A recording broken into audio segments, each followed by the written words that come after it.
Nous ne pouvons pas dire que nous connaissons véritablement Dieu si sa puissance n'a pas œuvré en nous. Nous ne pouvons pas déclarer connaître son plan et son intention si nous avons manqué d'expérimenter sa puissance en nous. Si nous ne connaissons que Dieu, son plan et son dessein sans connaître en même temps la grandeur de sa puissance, nous aurons quelque chose d'objectif sans aucune expérience subjective.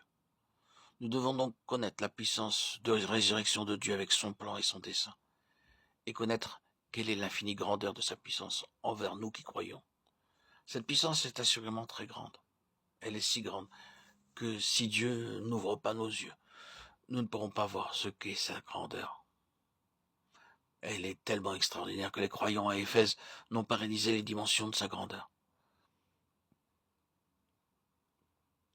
L'immensité de la puissance de Dieu allait bien au-delà de leur compréhension. Ils avaient besoin de la prière de Paul afin que Dieu leur accorde l'esprit de sagesse et de révélation et illumine les yeux de leur cœur, afin qu'ils puissent en saisir la grandeur. Nous n'avons pas de terme pour en décrire la grandeur. Nous pouvons uniquement dire qu'elle est grande, bien plus que nous pouvons le concevoir. Paul, dans sa prière, met l'accent sur deux aspects. Le premier est objectif et le second subjectif. Du côté objectif, l'apôtre prie afin que ses lecteurs connaissent Dieu lui-même, l'espérance de son appel et les richesses de la gloire de son héritage dans les saints. Du côté subjectif, son but, c'est qu'il illumine les yeux de leur cœur pour qu'ils connaissent quelle est l'infinie grandeur de sa puissance envers nous qui croyons. Éphésiens 1:19. Après avoir connu Dieu lui-même, ainsi que son œuvre d'éternité en éternité, l'aspect subjectif, sa puissance, commence à se manifester en nous. D'abord une vision objective, ensuite une œuvre subjective.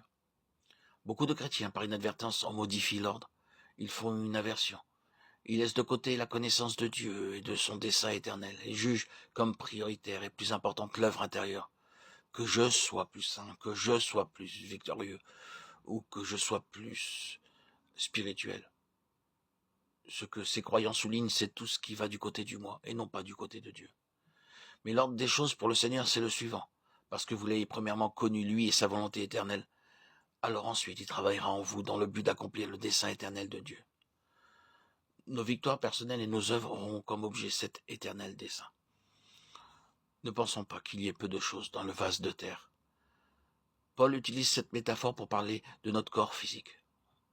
Nous découvrons par la seconde lettre de Paul aux Corinthiens qu'il y a un très grand trésor dans nos vases de terre.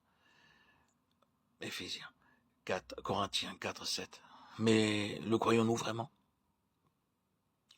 Dans le vase de terre, il y a un trésor, et ce trésor est précieux, bien au-delà de notre compréhension.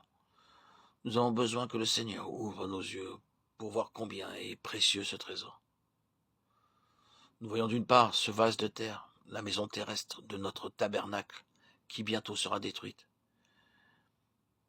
Et nous voyons d'autre part l'infinie grandeur de la puissance du Seigneur envers nous.